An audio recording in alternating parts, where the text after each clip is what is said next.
Hello students, welcome back to my YouTube channel. आज हम करते हैं अपने हरियाणा बोर्ड प्रैक्टिस पेपर का ग्रामर वाला पार्ट। तो आइए शुरू करते हैं। There see blank hide.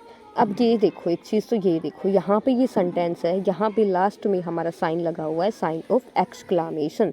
यहाँ पे हम कौन सा टेंस यूज़ करेंगे? प्रेजेंट टेंस यूज़ करेंगे। प्रेजेंट इंडेफिनेट टेंस यहाँ पे यूज़ होगा। इस टाइप के जो सेंटेंसेस होते हैं जिनमें लास्ट में एक्सक्लामेशन होता है, देयर से जो स्टार्ट होते हैं, तो उनमें हम क्या यूज़ करते हैं? प्रेजेंट इंडेफिनेट टेंस यूज़ करते हैं। ठीक है, तो क्योंकि ये एक सेंटेंस है, हमारा सिंपल सेंटेंस है, तो हम यहाँ सिंपल सेंटेंस में क्या यूज़ करते हैं? वर्ब की फर्स्ट फॉर्म प्लस में एस या ई एस यूज़ करते हैं। ठीक है, तो अब यहाँ पे हाइड वर्ब दी गई है, तो हम क्या यूज़ करेंगे? यहाँ पे हाइड्स। क्या आ जाएगा हमारा? राइट ऑप्शन जो कि सी है वो आ जाएगा हमारा। क्यों आया ये? क्योंकि ई तो ऑलरेडी दिया गया है इसमें, इसीलिए हम इसके साथ सिर्फ एस ऐड कर देंगे। ठीक है, कोई भी किसी में भी लास्ट में S, double S, C H O X होता है तो हम उसमें लास्ट में ई एस ऐड करते हैं। ठीक है, ये हाइड दिया हुआ था, इसमें ई ऑलरेडी था, इसलिए हमने सिर्फ यहाँ पे एस को ऐड किया है। तो हमारा राइट ऑप्शन होगा ऑप्शन नंबर सी। दूसरा भी जैसे और भी एग्जाम्पल्स बनते हैं क्या? देयर ब्लैंक ए ट्रेन और लास्ट में साइन ऑफ एक्सक्लामेशन, तो यहाँ क्या आएगा? यहाँ पे आएगा comes, there comes a train. तो जैसा कि मैंने आपको बताया कि इस टाइप के सेंटेंसेस में हम कौन सा टेंस यूज़ करते हैं? प्रेजेंट इंडेफिनेट टेंस यूज़ करते हैं। तो यहाँ पे हमारा राइट ऑप्शन हो गया hides. Move on next. If he had driven fast he blank catch the thieves. ये देखो, यहाँ अगर इफ़ क्लोज दिया हुआ है, एक साइड में इफ़ क्लोज दिया हुआ है हमारा, तो हमारे मेन क्लोज में अगर इफ़ क्लोज में हैड प्लस में वर्ब की थर्ड फॉर्म दी गई है, तो हमारे मेन क्लोज में आएगा वुड हैव प्लस में वर्ब की थर्ड फॉर्म। ये रूल आप याद रख लेना, बहुत ही इम्पोर्टेंट रूल है। ठीक है, तो यहाँ राइट आंसर क्या होगा? Would have coat. इसी तरह से इसमें और भी रूल बनते हैं। अगर अब हमारे ये जो इफ़ क्लोज है, अगर इफ़ क्लोज में यहाँ सिंपल प्रेजेंट टेंस दिया गया है, तो दूसरी साइड मेन क्लोज में क्या आएगी? विल प्लस में वर्ब की फर्स्ट फॉर्म आ जाएगी। ठीक है, अगर हमारे इफ़ क्लोज में सिंपल पास्ट टेंस दिया गया है, तो हमारे मेन क्लोज में आएगा वुड प्लस में वर्ब की फर्स्ट फॉर्म आएगा। ठीक है, चलो अब मैं आपको एग्जाम्पल लेके क्लियर करती हूँ। जैसे देखो, यहाँ पे दिया गया if the game is good, if the game is good,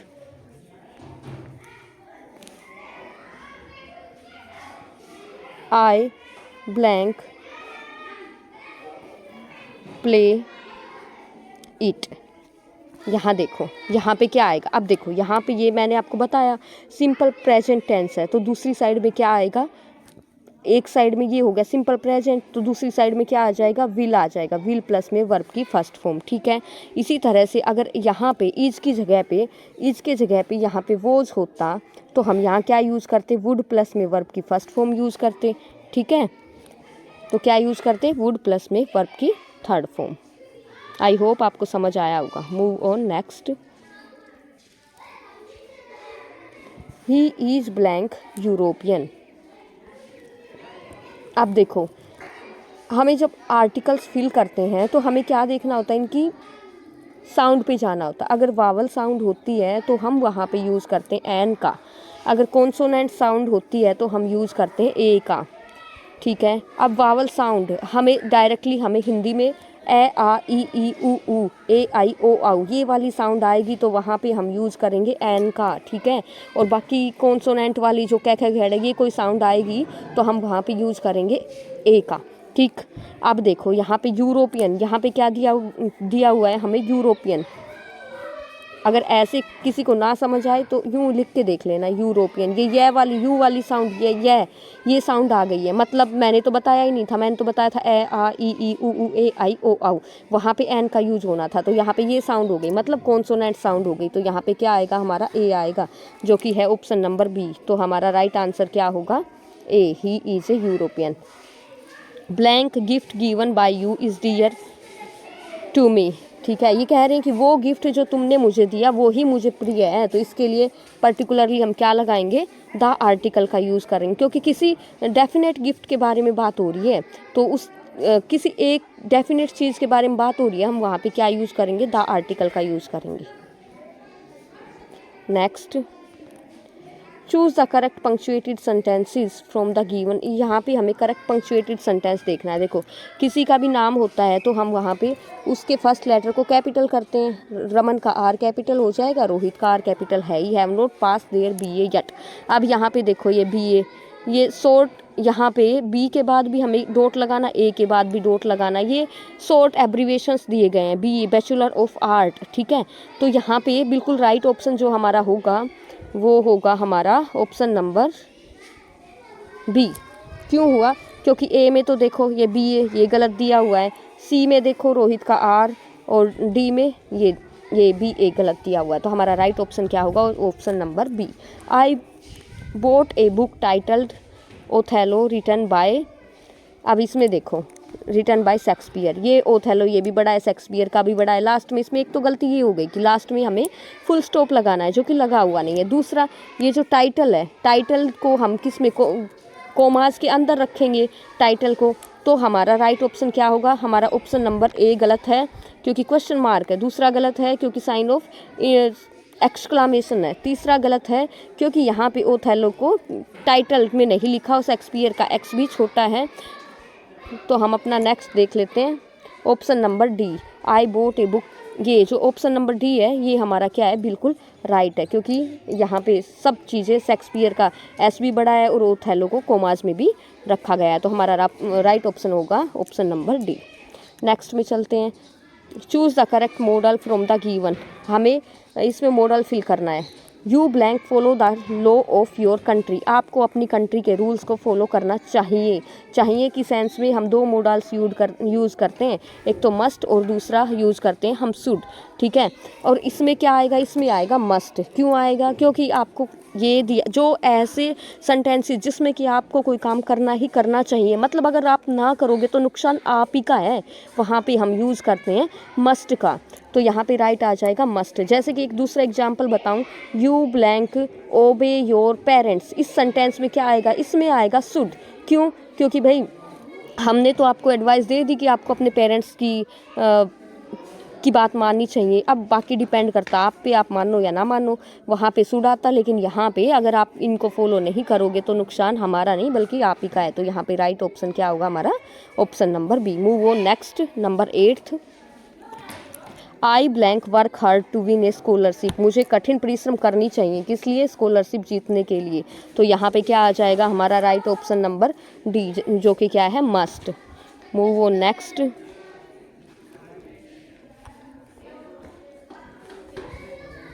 choose the sentences showing indirect speech from the given choices. अब ये डायरेक्ट स्पीच में दिए गए और हमें चेंज करना है इनको इनडायरेक्ट स्पीच में। मदर सेड टू प्रेमिला, सबसे पहले तो ये देखना है, यहाँ पे देखो ये स्टार्ट हो रहा है वर्ब की फॉर्म से, मतलब ये सेंटेंस हो गया कैसा, इंपेरेटिव सेंटेंसेस, ठीक है। इंपेरेटिव सेंटेंसेस में क्या होता है, सेड टू को चेंज किया जाता है, ऑर्डर्ड में, एडवाइस में, रिक्वेस्टेड में चेंज करते हैं हम, सेंटेंस की सेंस देख के चेंज करते हैं, ठीक है। तो यहाँ पे हमने सेंटेंस की सेंस देखी तो यहाँ पे सेड टू चेंज हो जाएगा एडवाइस्ड में, ठीक है। रिपोर्टिंग वर्ब और रिपोर्टेड स्पीच को जोड़ने के लिए हम क्या यूज़ करेंगे, यहाँ पे टू का यूज़ करेंगे, तो यहाँ पे हमारा राइट ऑप्शन होगा option number B, option number B.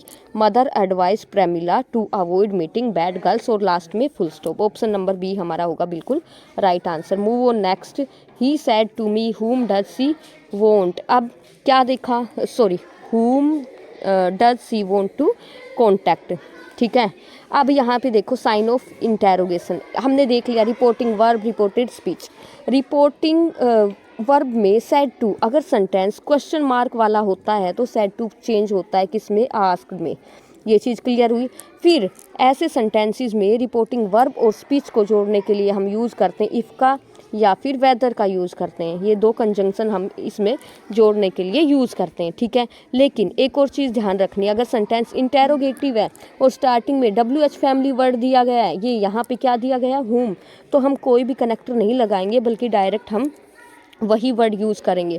तो हमारा क्या हो जाएगा, अब यहाँ पे ही सेड टू का क्या हो जाएगा, ही आस्क्ड मी, जोड़ने कनेक्ट करने के लिए कुछ भी यूज़ नहीं करेंगे, हुम का हुम ही रहेगा, हुम। अब ये सेंटेंस इंटेरोगेटिव है और हमें इसको चेंज करना है सिंपल सेंटेंस में। सिंपल सेंटेंस की हेल्पिंग वर्ब क्या स्ट्रक्चर क्या होती है, सब्जेक्ट प्लस में हेल्पिंग वर्ब प्लस में ऑब्जेक्ट, ठीक है। तो यहाँ पे सब्जेक्ट क्या है, सी है। सी कौन सा पर्सन है हमारा, सी हमारा है, सी हमारा है थर्ड पर्सन। एक रूल मैंने बताया था आपको, SON 1 2 3 subjects first person subject के अकॉर्डिंग चेंज होता है, सेकंड ऑब्जेक्ट के, और थर्ड पर्सन नो चेंज। इसका मतलब सी है, यहाँ पे सी में कोई भी चेंज नहीं होगा। तो यहाँ तक हमारा हो गया था, ही आस्क्ड मी हुम, फिर क्या सब्जेक्ट आएगा पहले हमारा, तो हुम सी। अच्छा, अब यहाँ पे डज है, वोंट वर्ब की फर्स्ट फॉर्म है, डू और डज होते हैं तो इनडायरेक्ट स्पीच में वो चेंज होते हैं, किसमें, वर्ब की सेकंड फॉर्म में। तो यहाँ हम क्या यूज करेंगे, वॉन्ट की second form, whom she wanted to contact, और लास्ट में क्या लगाएंगे हम, फुल स्टॉप। तो हमारा राइट आंसर क्या होगा, he asked me whom she wanted to contact, that is option number D. Option number D हमारा होगा बिल्कुल राइट आंसर।